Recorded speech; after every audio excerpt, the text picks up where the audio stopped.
Hello my dear kids, how are you all? I hope you all are doing great.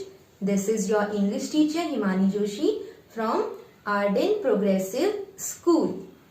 So kids, do you know what we are going to do today? Today we will be solving worksheet number 1. Okay, and from today onwards we will revise all the chapters of grammar as well as literature. As you know that our exams are approaching, so we have to prepare ourselves properly. Okay, so for that from today onwards we will be solving the worksheets. Okay, so as you can see I have written here 6 sentences. Okay, and I have written the caption as I have told you that every time before solving anything we should read the caption, that what we need to do. Okay, so choose the correct verbs. So in each of the question I have written 2 options. Okay, and out of those 2 options you have to choose the correct one. Okay, so before starting our today's worksheet, let me tell you that there are 3 types of tenses. Okay, what are those 3 types? You already know. What are those 3 types? Very good. Present tense, past tense and future tense. Very nice. Present tense, past tense, future tense. And what we have studied? Simple present, simple past and simple future. Very nice. And we have studied about simple present tense, simple past tense and simple future tense. So these all sentences are the examples of simple present tense. Do you know when do we use simple present tense? Yes, okay, so we know that we use simple present tense in many ways. Okay, so and what I have explained to you is that we use simple present tense for 2 purposes. Okay, so first one is the action that takes place, an action that takes place every day. An action that takes place every day. We can say habitual action also, that is in habit that we do every day. Okay, that comes under simple present tense.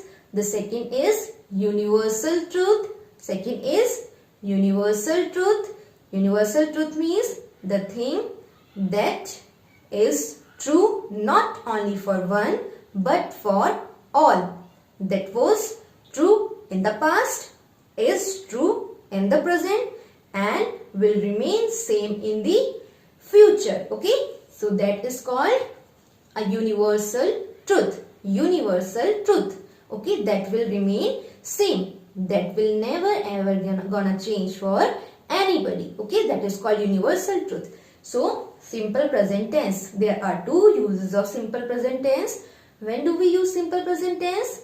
The first one is for the action that takes place every day and the second is for the truth, universal truth.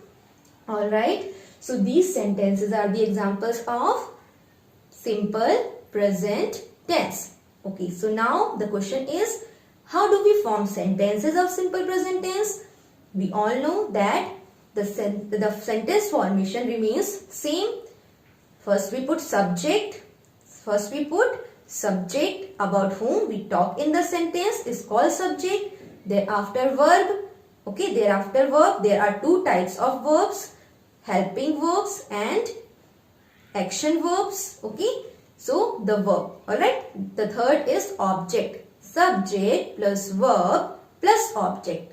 Okay, sentence formation will remain same. Subject plus verb plus object. Okay, and in all the tenses we change this verb. Okay, subject and object remain at same place and we change only the form of verb. Okay, so see here we are talking about simple present tense. So what is the sentence formation?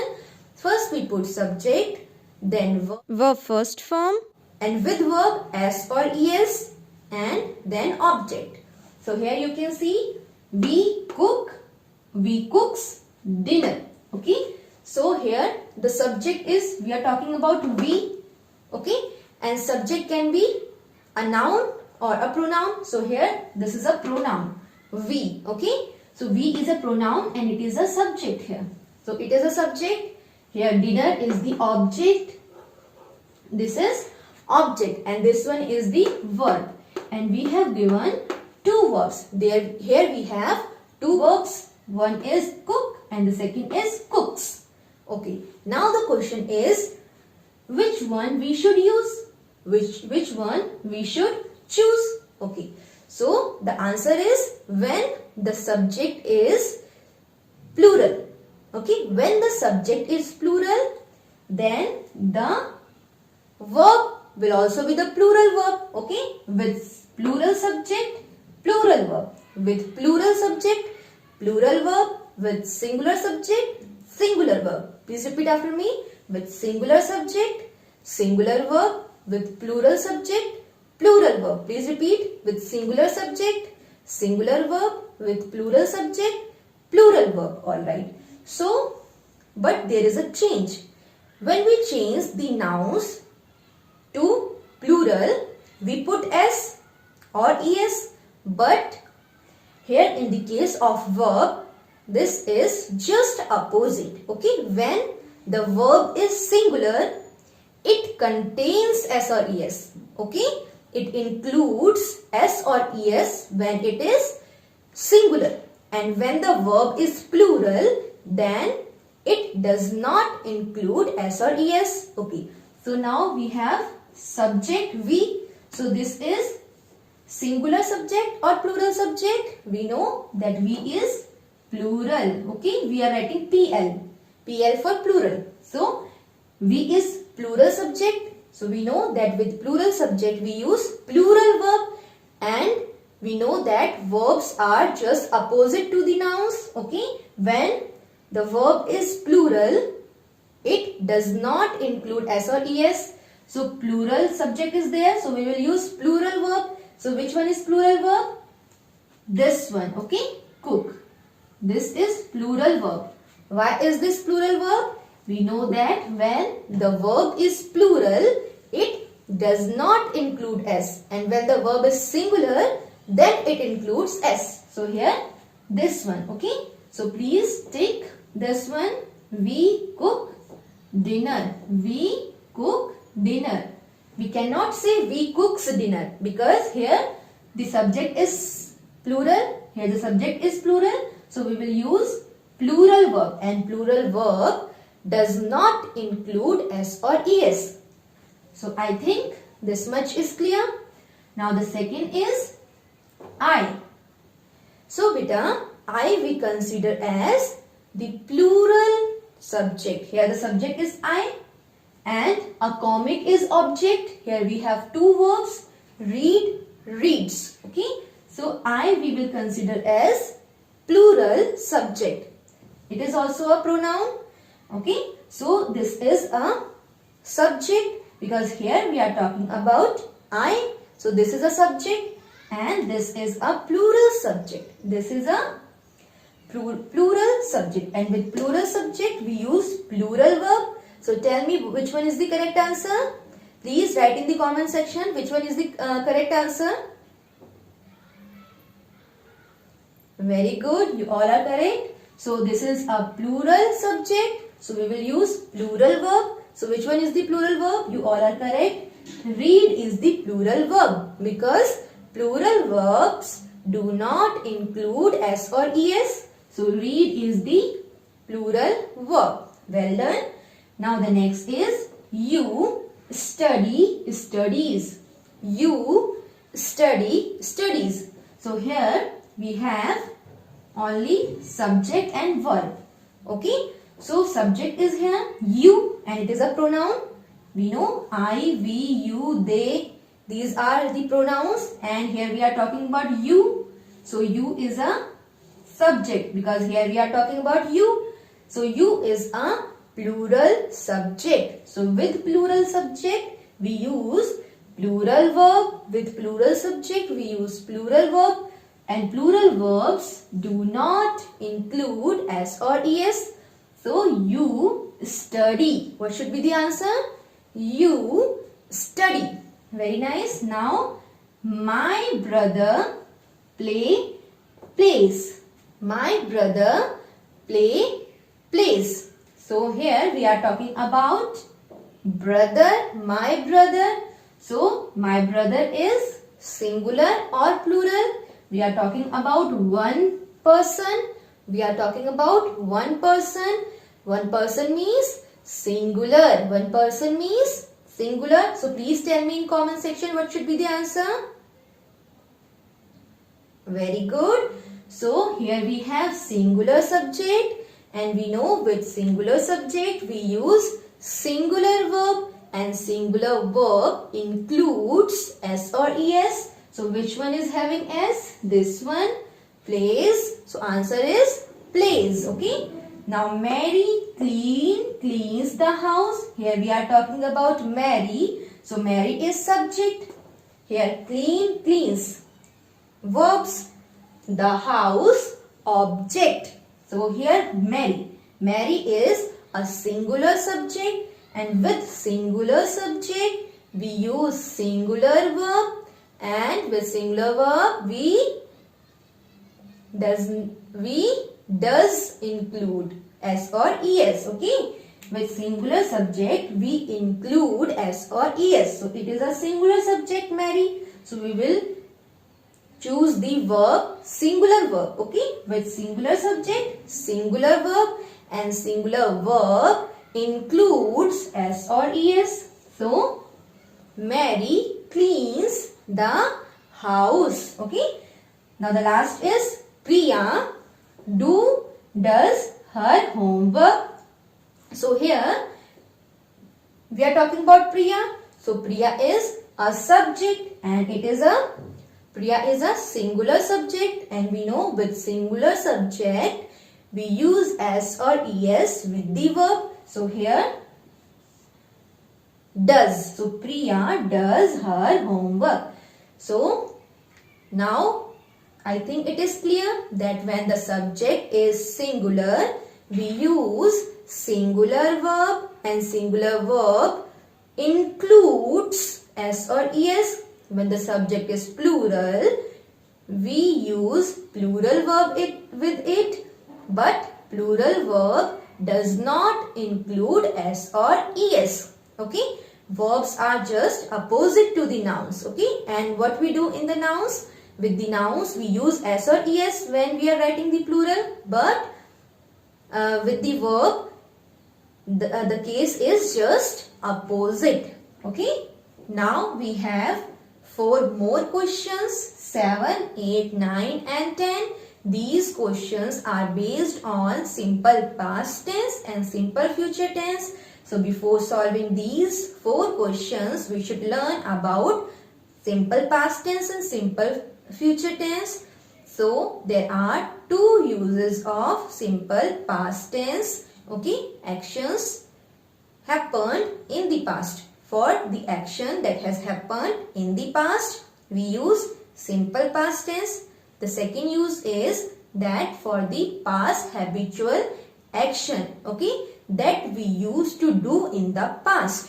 For something that we used to do in the past, but now we are not doing it. Okay, so past habitual actions that we used to do in the past for a longer period of time. Okay, and the second is for the action that has happened in the past. Okay, so for 2 reasons we use simple past tense: for the action that took place in the past and for the past habitual action.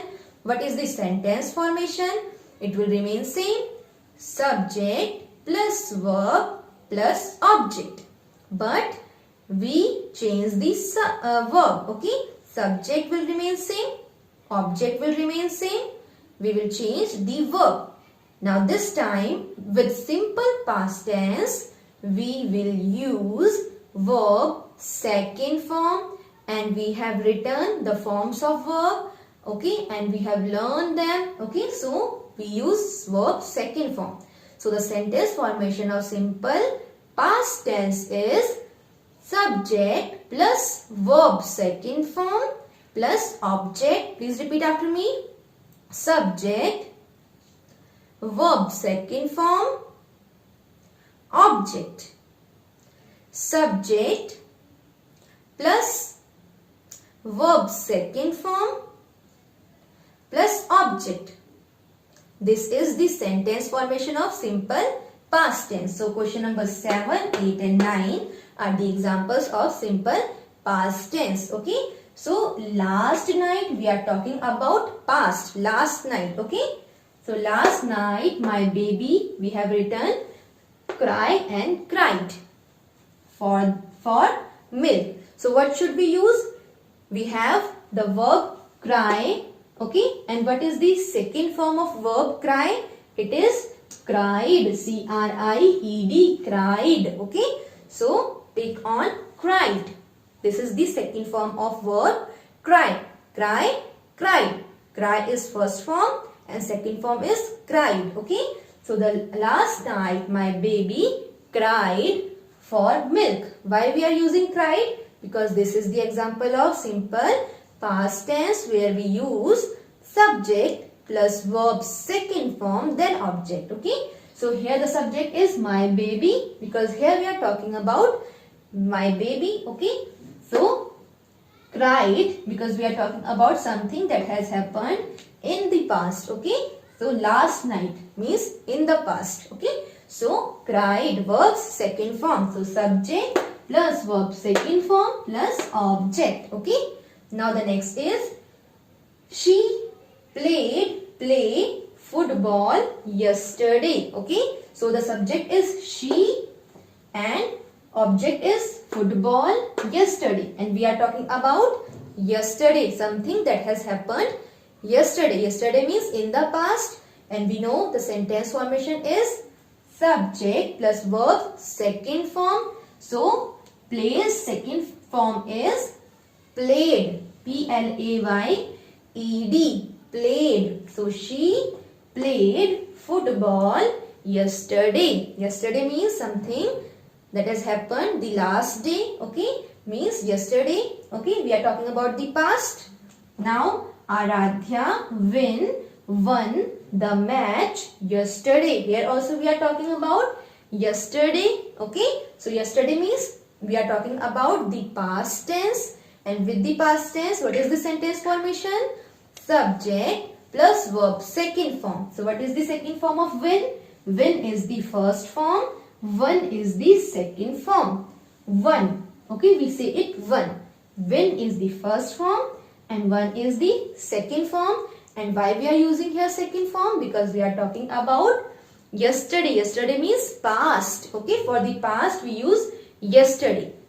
Okay, so Aradhya won the match yesterday. Okay, now this is the example of simple future tense. So what do you mean by simple future tense? Something that will take place in the future that has not happened yet. Okay, something that will take place in the future and has not happened yet. For that we use simple future tense. What is the sentence formation of simple future tense? Subject plus verb plus object. Okay, and subject plus verb first form plus object. Okay, no need to get confused. Subject plus verb first form plus object. This is the sentence formation of simple present tense. This is what we do in simple present tense. We use subject plus verb first form with s or es accordingly and then object. Then why am I saying that this is the sentence formation of simple future tense? This is the sentence formation of simple future tense also. But before the verb first form, we include will or shall. What do we include? Will or shall. Okay. So will or shall. Anything you can include. So will we write when we are sure about something. Okay. When we are sure about something that the action will surely take place in the future, then we use will. And if we are not sure, then we use shall. Okay, so the sentence formation I am writing here, so no need to get confused. Subject plus will or shall, then verb first form, then object.